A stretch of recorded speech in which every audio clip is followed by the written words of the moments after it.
What's up, everyone? Elijah with Aiden Pressure Washing here.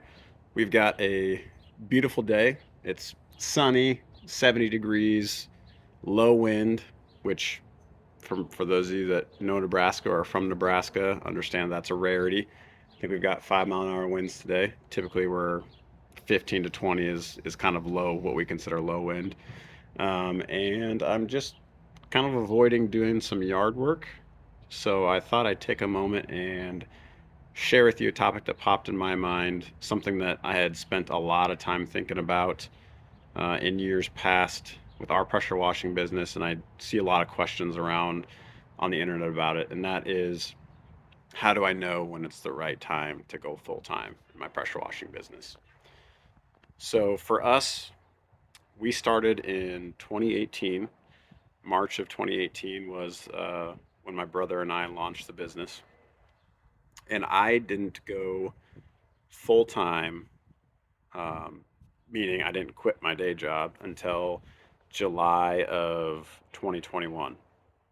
So we spent the first, you know, 2, 3 years of the business growing the business and focusing on just throwing everything back in the business. So we didn't take salaries or anything like that. And we would work evenings, weekends. If we could, we'd do jobs before work. We'd squeeze jobs in whenever we could. And doing it that way helped us a ton as far as scaling up our equipment that we had, which then allowed us to squeeze more jobs into a limited amount of time that we had. Um, so within that first year, I mean, we started out with a 4 gallon a minute pressure washer, 100 foot of pressure hose, 100 foot of garden hose, 5 gallon bucket of SH, and an empty 5 gallon bucket that we'd fill with water for downstreaming, so we could just flip between the two with our drop stick. And we would show up at a customer's house. We would unload everything out of the back of the truck and wash, load everything back into the back of the truck, get back to my house. My garage is where we were storing everything at the time. Unload everything out of the back of the truck. Um, but we were able to upgrade before the end of that first year to a trailer, hose reels. We had an 8 gallon a minute machine that we had purchased that year. So then we had the capability of having an 8 gallon a minute, 4 gallon a minute.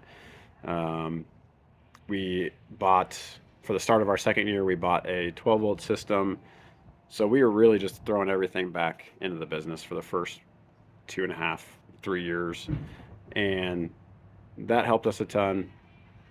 We were working jobs, squeezing them in as much as we could throughout the week and on weekends. We saw some really good growth. From year one to year two, we doubled.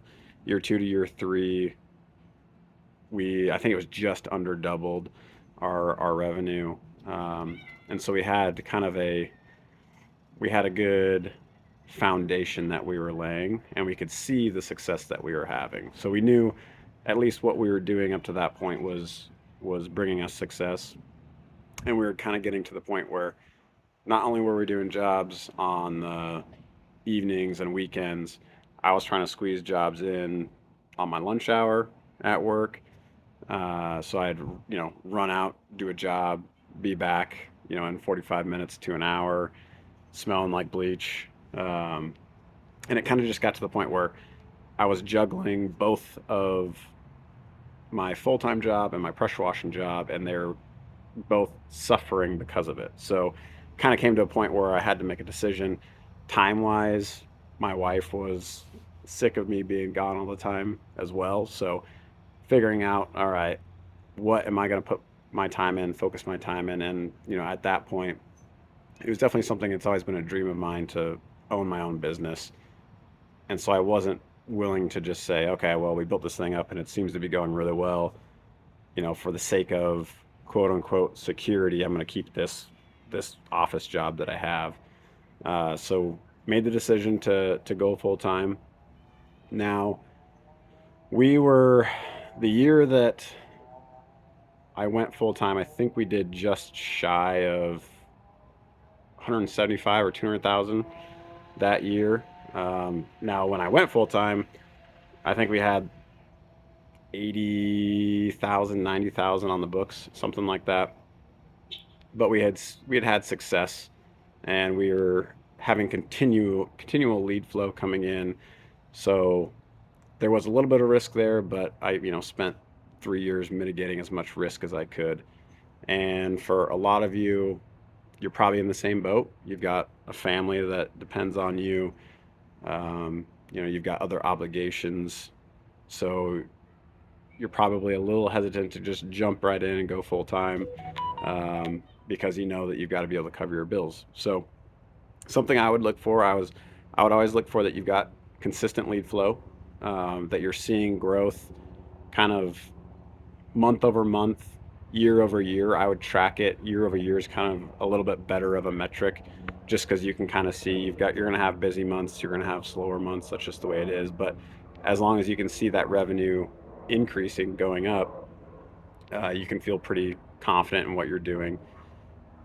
Get it to the point of where you're almost, or you are replacing the salary level that you're at before you decide to jump. Because when you jump, that salary level that you're at, you're going to have, you'll have more expenses. So just because you're even salary wise, it's actually probably more of a pay cut for making the leap. But the trade off is that you'll have more time to focus on the actual business. And that's what we really saw. So once we had got to that point of, 175,000 in sales, I was full time. That next year, we blew up. We did over 100,000 more in sales. So we were pushing right at 275, 300,000. And so far this year, it looks like, we're going to be trending even higher, hopefully hitting 350, 400,000 this year. Um, but that was all because of the time that I spent early on in the business, feeding the business, not feeding myself with the money, if that makes sense. So from my perspective, I'm a little risk adverse, to some degree. So I like to try to mitigate risk as much as possible. And the way I did that was just start slow, build up till you're so busy that you kind of feel like you have to pick one or the other. And then when you go full time, you're going to be relatively safe from a financial standpoint. Plus, you're going to be able to put more focus on the business itself. So you should see continued growth that way.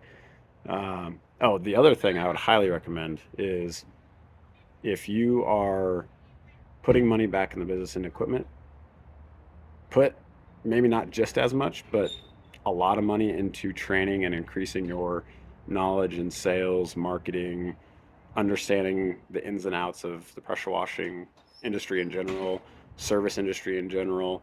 Um, those courses are going to pay way, way more than what you have to pay as a cost to get into them. So we spent a lot of money on training, which has helped us, shrink that learning curve and avoid some really costly mistakes. So that's my 2 cents.